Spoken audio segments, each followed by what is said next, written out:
Well, I guess the difference in the lighting that we provide is that we are very specific to the film and television industry. There are theatrical companies that do lighting for, say, a rock and roll show that you would go to, but we don't really get into that. We're location lighting and studio lighting.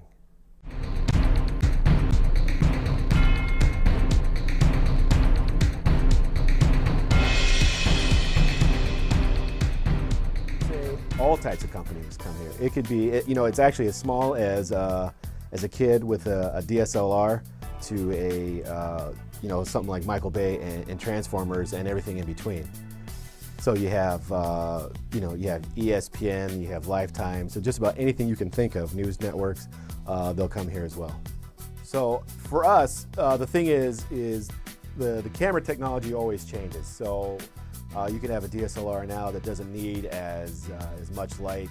It can work at a higher ISO, but you're always going to need light. What we do here, we have a list of grips and gaffers. Obviously, a gaffer is a more experienced position because you're dealing right with the DP who says, I want this look, we're going to stick an 18K over there, and you got to know, A, how to fly, get an 18K up on a stand and get it lit and, run power as we're a grip. Just needs to be strong enough to pull it off the truck and get it over there. And again, these people will come into town and they're looking for PAs.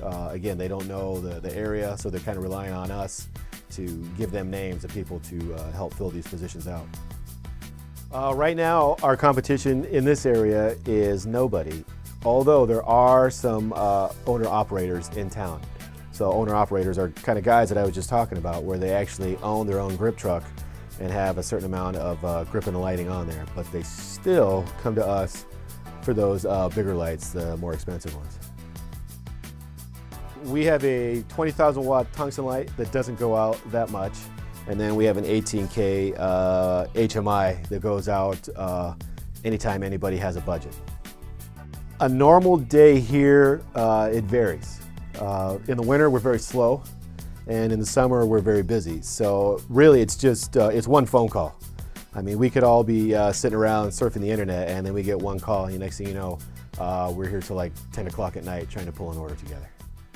When we get a call for a movie order, it all depends on the size of the budget, really. So if it's a small movie, they don't have a lot of money.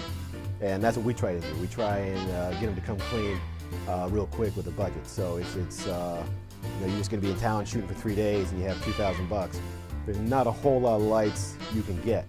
But you can get something, and that's why we got to know. Really, the producer's job is to make sure that they're staying under budget. So before an order even goes out, a gaffer will send us his wish list. We'll quote it up and say, here's what it's going to be for the duration. And then the producer will get a hold of that and say, no, that's way over budget, or we don't want to pay that. I'd say the gear that goes out the most is, well, anyone with a budget will get a dolly, like a Fisher dolly of some sort. There isn't a movie that goes out that does not have a dolly. Everybody always wants that little piece of track, that nice little sense of movement you get. So I'd say if there's one thing that goes out the most, it's definitely a dolly. Right now, LEDs are still the lights that are constantly evolving. They're getting bigger, there's more output that they're putting out, and again, there's very little power draw. And I mean, fluorescents have their place, but really it's LEDs that are making the big push right now.